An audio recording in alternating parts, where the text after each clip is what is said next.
Check it. For the record, we break it down. Business podcast, we run this town. From entrepreneurs to investors, we in the zone. Sharing knowledge, making moves, we a microphone. For the record, we got. Welcome back to another episode of For the Record. I'm Dwayne. I'm Hope. And today, are you an imposter? Because we're talking about imposter syndrome. I am definitely an imposter. I've dealt with this so many times. I'm still dealing with it. Okay, let's define it. Okay, so imposter syndrome is what, Dwayne? Well, it's a fancy word for insecurities. Pretty much. You being insecure about your abilities to where you feel like you don't deserve to be in the position that you're in. You know, as entrepreneurs, sometimes you feel like, how did I get here? You know? But doesn't the term sound the total opposite? Because when I first heard it, I thought it was saying, you know, people were being fake and lying about what they know in their business as entrepreneurs. But that term, I understand, is specifically or is more directed toward entrepreneurship. Yeah, I thought the same thing. Again, I thought it was, you know, you being a fraud, trying to be a fraud. Right. You know what I mean? Right. But it's not. It's the opposite of that. It's when you feel like you're a fraud. Yeah, it's a psychological thing that a lot of us deal with. Everybody deals with low self-esteem. Yep. A lot of us deal with, do I have enough skill? I don't have a college degree. Like we are always worried about what we don't have instead of focusing on what we do have to be entrepreneurs. Yeah, and as entrepreneurs, it's really prevalent. You might not even notice it. You know what I'm saying? Sometimes you are questioning yourself. I do it all the time. I do it all the time. Even though I've been doing media, I've had a camera in my hand since probably 10 years old, if I can remember before that. And sometimes I'm like, I see what I put out, and I was like, okay, but it needs to be better. Okay. You know, and that's a form of imposter syndrome because you're trying to perfect something that can't be perfected. That can't be perfected because it's art. It's creativity. It's creativity. In this space. And what we do. And what we do. Imposter syndrome for me is, okay, you see this right here? This college degree you have? Yes. I always felt, and sometimes it comes up now, but I always used to feel if you don't have a college degree, you really don't have any sense. You really don't have any skills or experience. But the majority of the positions and jobs that I've held, all of them say my skills are impeccable. I mean, I even worked for a company and started as a secretary, and the head boss came and said, hey, you do this so well, I want you to train others. But I thought maybe I didn't have enough skill and answering the phones, being kind to people. That's nothing. Anybody can do it. Right. But I learned later on, that's experience. I have deep customer service experience. I have over 25 years, and that can be used in entrepreneurship as well. Yeah, we kind of negate our on-the-job training and some of those skills that we are naturally born with. Transferable skills. Yeah, transferable skills. Yes, we have to embrace those. Yeah, and then in your instance, customer service, off the charts. Yes. You know what I mean? You got that. Administrative skills off the chart, and you can still question yourself. Exactly. Yourself, yeah, because when you are in the space that you're in, I'm in, you kind of compare yourself to other people all the time. Sometimes, and you don't even know how they got there, or even if that's their edited life. Exactly. You know? The edited life is what we all see on social media. Now, a lot of us are going to say, well, I don't edit anything. We don't know that. I mean, that could be the edit that you don't edit. Let's dig into that, because when we post on social media, it's not always the faults, the mess ups and stuff. So we post the best content, right? Which is good, but it can also be a detriment, because you should be your authentic self all the time. Your authentic self, and be unashamed of it. And that also helps you find who are your people. Yeah. Right? Because there is a lot of us out there, we don't want to see somebody all pimped and polished. You know, that doesn't give me a sense of reality. That makes me feel nervous and, oh my gosh, I have to make sure mine looks just like this and make sure, oh, my hair is not out of place and the cup is, you know, right. Like you just go. Just go and be confident in who you are, your experience, and share it with other people. We do this every day. But as soon as we come into the entrepreneurial space, we lose our minds. Like, I have no idea what I'm doing. But when we're doing it for somebody else, we have no problem. Well, when I was doing it for somebody else, I worked for that organization. And of course, you were told, doing the same thing that I'm doing now. But of course, you were told how they wanted to look. Right. So, of course, you put your spin on it, but also gave the customer what they wanted. You have to. All that, I'm saying this to say that now that I am a full-time entrepreneur for myself, I have complete control of how my product looked as a videographer. You know what I mean? So sometimes that polished look, I tone that down because, you know, when I worked for the organization, they wanted that polished look. Everything had to fit into a particular box. Which was boring. Totally. Which is boring. You know, people want to see the arms and the, you know, I'm not using correct English on this podcast. I'm not even thinking about that. I'm just talking. We're just having conversation. Yeah. You know what's very interesting when you talk about imposter syndrome? I was doing research, as we always do. Meryl Streep. Yeah. Everybody know who Meryl Streep is. Like, phenomenal actress, right? Here's a quote that she said. First of all, she's Academy Award winner. She holds the most nominations as an actress who's been nominated, period. She's the one who gets the most. And she has won Best Supporting Actress for so many awesome movies, right? But listen to what she says. She says, you think, why would anyone want to see me again in a movie?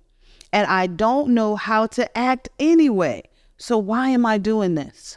This is Meryl Streep. Wow. Academy Award winner, questioning and doubting herself, even though she keeps getting these different awards. Where can that come from? I mean, everybody is different. We're all struggling on the inside with ourself. Yeah, it's a feeling of inadequacy. And in her case, I mean, she's been in some of my favorite movies. You know what I mean? Some heavy movies. She's a phenomenal actress, like I said before. And so that also gives you, like, I guess, hope. Like, say, even for someone like her dealing with it. Right. You know what I mean? So we're not alone. We're not alone. It's not just about entrepreneurs. It's people in general. Any of us who are providing a service, a product, we're going to question ourselves because we're human. Even if you work a 9 to 5, sometimes, you know, is that the case for people that work 9 to 5? You can be in a position, different. Like, say, for instance, you're promoted to a position, and you may not say, wow, they promoted me. Right. You know, when you say Dan might be more qualified or Susie Q might be more qualified than myself. Based on what? But then, based on what? Exactly. But then you kind of, what do you call it? Shrink back. You kind of, what do you call it? Dim our lights. Dim our lights. Yeah. That's the word I was thinking for. I don't think I'm ready. But someone obviously sees your skill. Right. Someone actually sees your talent. I think 9 to 5 is a little different because you have someone telling you, hey, you're great. Right. Yeah. But when you are alone, you have to tell yourself, hey, I'm great. Right. No one is going. No way. I'm sure every one of us have seen that short or reel on social media. Says no one's coming for you. No one's going to push you out of the bed. And that's what it's like to me with imposter syndrome. Like, nobody's going to say, good job, Hope. No one's going to say, keep going, Hope. No one's going to say, that's some good content. It's me having to believe in my skill, my ability, my experience. It's very psychological. Yeah, so you have to give yourself a pep talk. Every day, and twice a day, 7 times. And also what you told me about having grace for yourself, right? You do have to have grace for yourself because sometimes we are our hardest critics, you know, and we can depress ourselves easily by trying to, again, compare ourselves to others when their stuff is curated. You don't know what these people went through or how even, you know, it could be like a photo op. We don't know, and we shouldn't care. But we take that as the gospel. Like, yeah, we do. We take it as, look what they're doing. I got to do that. You can't do what someone else is doing, or then you're going to be someone else and be we have to learn to be our authentic selves because everyone else is taken.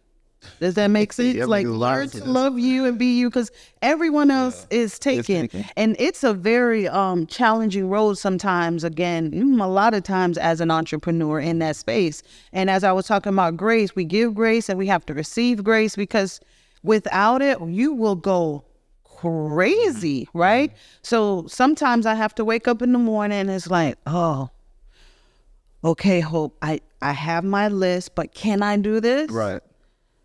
Do you have what it takes to do this? Like, why am I questioning myself about something I always do? Because I'm looking at other social media pages, I'm watching the news, I'm researching, I'm looking at people, and we have to remember to stop looking at people. And look, okay, transparent moment, growing a business is not easy, right?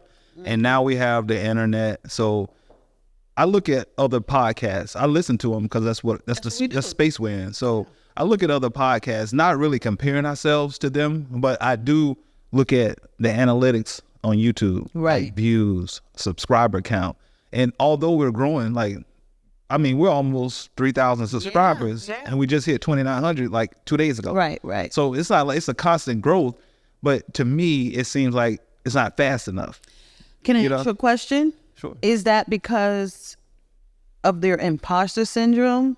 You're like, why isn't this growing? Am I not good? Is my work not good enough for other people? Is that what's going? Is that why you're always checking analytics? I check analytics too, but for you, as you said, transparent, you're always on it. Yeah, I'm always on it. You might catch yourself 10 minutes later checking it again. Oh, I do, and it's not good. It's like checking your blood pressure over and over and over. You know what I'm saying? It's like after a while you're gonna panic because now it's a point higher or it's a point lower or whatever. Did I lose a subscriber? I only gained one subscriber. Yeah. Then we start questioning ourselves: is our content good enough? What are we missing? Why aren't people watching? Why aren't people following? Right? And we have to remember, everyone that we're connected with right now isn't our full audience. We're building a community. That's perfect. That's what I have to look at. That's what calms me down. And as an entrepreneur, we see entrepreneurs like we talked about when we said keep the main thing the main thing. Entrepreneurs are all over the place. Yeah. And whether they know it or not, it's a form of imposter syndrome. Because you're not confident in what you chose. No, not at all. And then we spoke with some entrepreneurs that also have 9-to-5 jobs and their job is their side hustle, which is fine. Which is great. But at what point are you going to say, I'm going to take that leap and bet on myself? I think it's an individual choice for each person because we don't know everybody's struggle. We don't know their situation or their we just say we don't know nobody's That's pockets. The bottom line, the pocket. Exactly. So some people may need to do both. But for those of us or those of you who are trying to do a 9-to-5 and your side hustle because you don't believe in yourself, you have to take that leap. You have to say, I'm going to do this. I can do this. As long as you have a plan to do it, go and do it. And the imposter syndrome is not going to go away. We have to learn how to identify it, right? And then work on keeping it out. What's the word? Work on keeping it at bay. Yeah, I was going to use the same word, at bay. Like it's like you as low as possible. Yeah, because it is psychological. Well, everybody grew up differently. We are exposed to different things that touch that influence our self-esteem. Yeah, but you also need to bet on yourself because again, we shared how we worked for that organization for 10 years. Pay was good, right?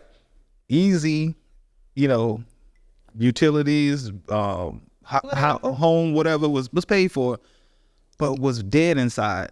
Because there's no space for creativity. There's no space for creativity or growth. Right. So it's a struggle. Like, okay, I notice I'm in a comfortable spot right now. Talk about that. Do I deserve or am I capable of living uncomfortable for a moment just to see?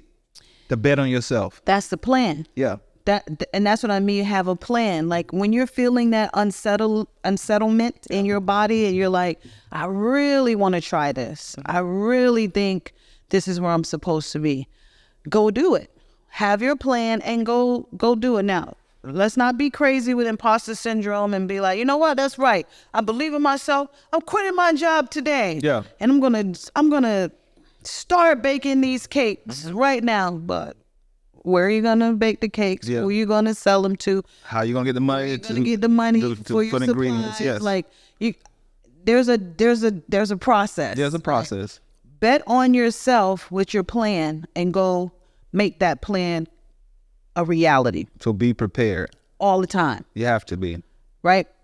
And as I shared with someone yesterday on Boss Ladies, don't have a plan B. Don't have a backup plan. Because if you have a backup plan, you're going to give yourself permission to fail. You're going to give yourself permission to hang on to your imposter syndrome. Go and do it. Do it afraid. You have to do it afraid, or Do it insecure. do it insecure. I mean, that's what it is. It's Fake it till you insecurity. make it. Fake it till you make it. Whatever term it takes to make you float your boat or give you that rise in confidence. Yeah. We need to really horn in on those things. I want to share a transparent moment. So when we first started, I think it was early last year, we had a client who was having an event, and they actually came to us for some apparel. Okay. Yep. But during the conversation, I shared with them what I was doing or have been doing, not just for the last 10 years, but for the last 20 years, event coordinating, travel. And this person was very interested in me helping with their event. Right. And they were like, how much do you charge? And my eyes are like, oh, I let me get back to you. And I have to be honest, y'all, I never called back for that reason. I told them I'm unable to do it. I had no prior engagements. I had nothing else to do, but I was so afraid of doing it outside of someone else's business. Right. I let a $10,000 job go. Yeah, I know. And I was right there with you. So, Right. But it was at a point. I know we had just moved back to Florida, but I also get what you're saying. That could have been done even if we were here for Anywhere. 2 years. I've been doing this for ages. The same exact thing, but for whatever reason, this time it felt for me. You felt inadequate to perform. Inadequate. But if I had a job, if I was on someone else's job and they told me to go do A through Z, So and everything this person asked me to do, again, I do. for years. For years. So With my eyes closed. And yet I said, oh, no, I have another engagement. I didn't think I could. perform like you have been performing for the last Yes. 20 years. And that depressed me. I can't lie. That depressed me for about 3 months. It did. And I was so upset with myself. And then I had to go and put a plan into place for me not to allow my mind to think like that anymore. $10,000. $10,000, one event. One event. Yeah, hey, it happens. But what do? How do we overcome that? We push forward and we put processes and procedures in place. We work on our psychology. And when the next job came, the next client came, yes, I got you. I can do that. I'm not questioning myself anymore. I'm not going, that little twitch on the inside of your heartbeat. What did they just ask me? Never again. Yes, I can do it. Yeah, and sometimes you have to really give yourself that pep talk. I do it all the time. Like, I don't like speaking in public, but at the job I had before, I had to do it. All the time. All the time online and whatever. So what I did was reminding myself of the times that I've been in front of larger crowds. Yes. Like I said, as a marching Wildcat at the Bethune-Cookman College, the Florida Classic, I performed in front of, I would say, 75,000 It's people. a lot of people. That's a lot of people. So why am I anxious or nervous to talk in front of 200, 300 people? Or how many people online? I don't even see those people. They don't even. No. So what that does is stunt my growth. Yes. It will stunt your growth to try other things. Let me ask, when you were talking, it just came to my mind. You said when you were marching Wildcat college times, and, you know, when you're in college, we have no fear. Yeah. We don't care who sees us. Do you think imposter syndrome is more prevalent amongst, let's say, 35-year-olds and up, 40-year-olds and up? Or can you find that in an 18-year-old entrepreneur, a 21-year-old entrepreneur? Do they have the same imposter syndrome struggles that, I don't want to say older, but more seasoned, 35 and up, 40 years old and up? I think nowadays, yes. Okay. You know, because of the internet. You know, prior to the internet, you have entrepreneurs like Jeff Bezos, Yeah. who started Amazon in his garage. In his garage. Right. So I don't believe, now I can't speak for him, but I'm sure he has some insecurities, you know, as well. But who are you comparing yourself to prior to internet? You know, you really can't, you can't, you know what I'm saying? Because I do. It's a different age we're living in. in the age we're living in now, people are lifestyle marketers. You I go, like that. yeah, you go to Instagram, Facebook. TikTok. Those people are not living that way. They only post what they want you to see, period. Do not believe the hype. As Flavor Flav said, don't believe the hype. Please don't, because now you're going to kill yourself trying to be like them. Then you're a follower. You'll follow. Yeah. I don't know her name, but you know when you're scrolling sometimes on social media and a video captures you, and this is a lady and she's saying, I make $75,000 a month. Do you want to know how I make $75,000 a month? Simply telling people I make $75,000 a month. And then they asked me for the steps. I created the steps, which aren't really steps, to make $75,000 a month. You see what I'm saying? She said it in her reel. Perfect. I'm not doing anything different than anyone else. I'm just telling y'all what I make. You believe in me because what you're seeing in the background, if I'm traveling, you think I have money to do that. It can be a scam.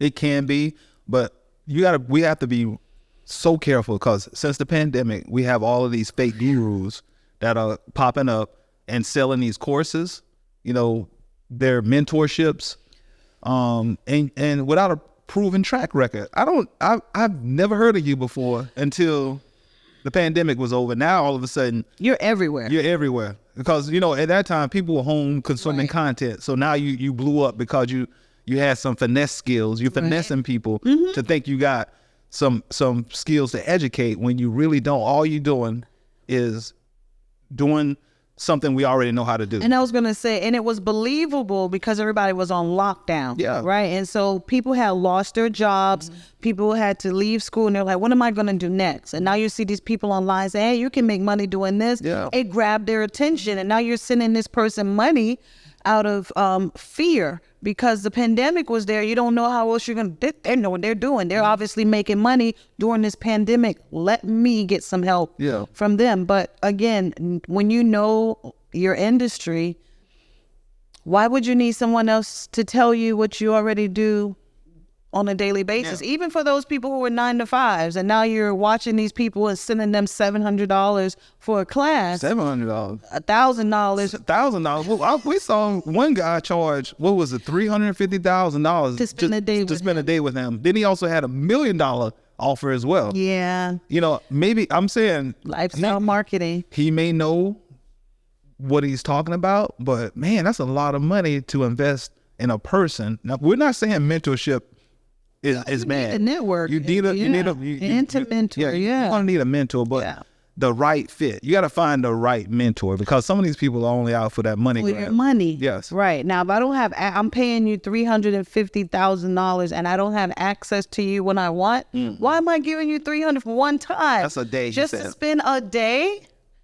And he has no imposter syndrome. Yeah.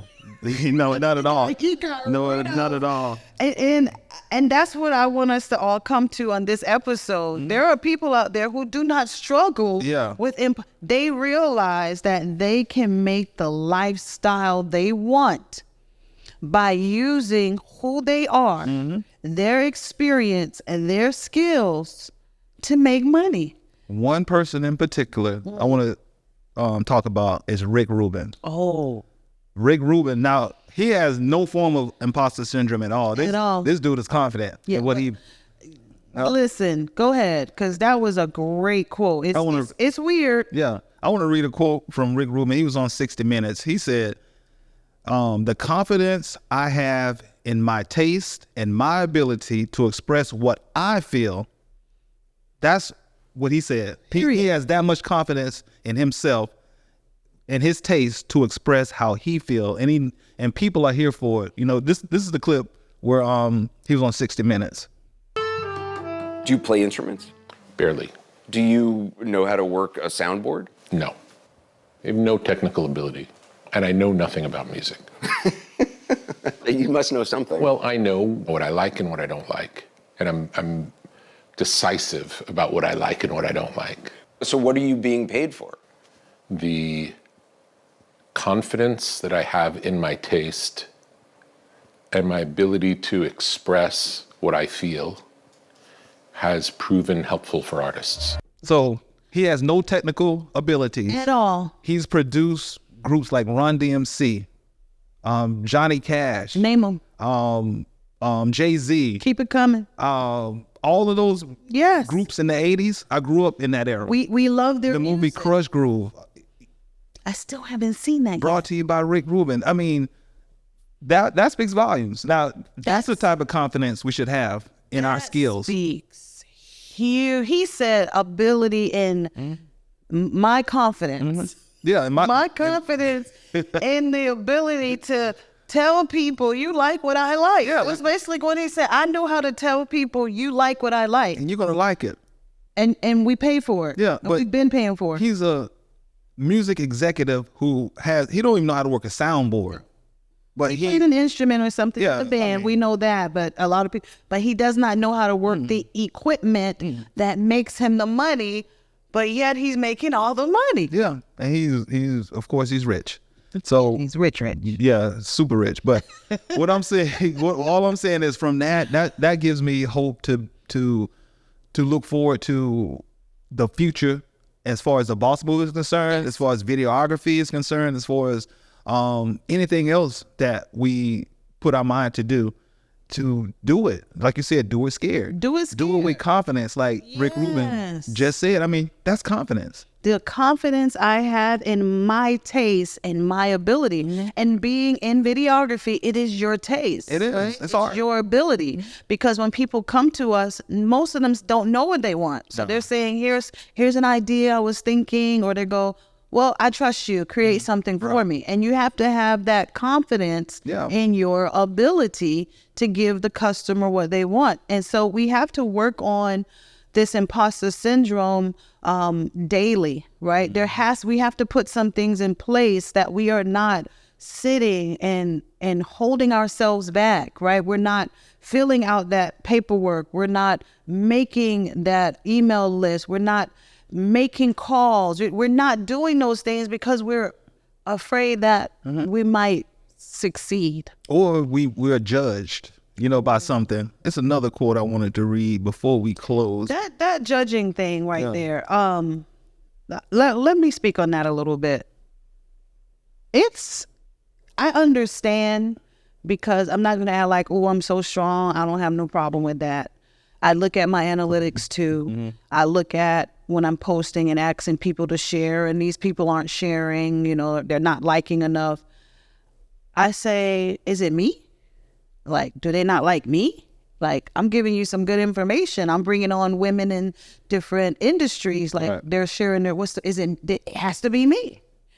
Right? Yeah. And so you have to push that away, because everybody's going to judge you. Of course. We judge ourselves. So we cannot allow the judgment of others, or even if we think somebody is judging us, to be added to that level of imposter syndrome we're already dealing with. Yeah. I think the same way. I used to think the same way. Like if I get on camera, what do I look like? Am I speaking the King's English? Ooh. You know what I mean? And when you put those things in your mind, those are stumbling blocks. Big time. So I just like, okay, it is what it is. I'm not going to offend her. I'm not gonna use correct grammar. I'm not a dictionary. I'm not a dictionary. We're just talking. You know what I'm saying? We're just talking. And when Sometimes you struggle to find words. and when we have those insecurities, that stunts our growth, not only as individuals but as entrepreneurs. Definitely. And when we are at a point where we need to try new things in our business, we won't do it because we don't feel confident enough. You know? Yeah, and we definitely need to work on this and network with people that can help you overcome imposter syndrome too. Like we're sharing right now, we deal with it. That's network. Yeah. Hey, we deal with it, but we're still working. Yeah. Right. You have to find ways to get rid of or keep at bay imposter syndrome. And then some people are afraid to network with people because they might find me out. And you may need to find out. even though you might be the most knowledgeable one in the group, you know, that feeling of insecurities creep up. I'm telling you, it does. But remember, you are great, or you wouldn't be there, right? Right. You just said something that made my brain tick. Maybe we're afraid of being found out about who we are personally. That is some deep psychological stuff we need to work on, because if we're working with people and we're worried that they're going to find out what? We want them to know our skills. You know, we're a videography company. We help you with content. What else are we worried about? So that's something to think about. One other thing people struggle with is their past. That's what I'm saying. Like, are we worried that somebody's going to find out who we were, what we did? Who cares? I'm not there anymore. No, if you're living in the past, You'll then never move forward. You'll never move forward. You never move forward. I know you and I'm not a person to care about my past. You can't hang it over my head. I have no regrets. I apologize to Jesus, and that's all only person I need to worry about. So, Amen. people, if you're worried about your past, your present, don't. Just keep moving. That's it. Keep moving forward. Put imposter syndrome at bay. But you said you had another. Yeah. So before we close, I saw this circulating online a few times. I'm not sure who coined it, but I'm gonna read it. It says, "R.I.P. Rest in peace to the opportunities we miss because of shyness and lack of confidence." Rest in peace. They're dead. This is a declaration. So that's what I want to declare today. Yes. To those that are watching. Say it again. R.I.P. to the opportunities we miss because of shyness and lack of confidence. We need to put that to bed today. Today, I'm putting it to bed. I'm no longer shy, and I have extreme confidence in my abilities, my experience, and my skill. Man, anything else? Yeah, y'all know what I'm about to say. What up? Let's support each other more in 2024. All right. So don't forget to like, share, and subscribe. Please leave us a comment. Are you dealing with imposter syndrome? How did you overcome? We want to hear from you. Yes. Very important conversation today. We love to hear from you. So thank you. Thank you for watching. Anything you want to leave the people with? It was one other thing you should say. Do it afraid. Do it afraid. I'm going to leave it there. Do it afraid. Do it afraid. Like, comment, subscribe. We'll see you next time on For the Record. Later. We break it down. Business podcast, we run this town. From entrepreneurs to investors, we in the zone. Sharing knowledge, making moves, we a microphone. For the record, we got the facts. For the record, we run the tracks. We in the business, no time Thanks to for play. watching, bye. For the record, podcast all day.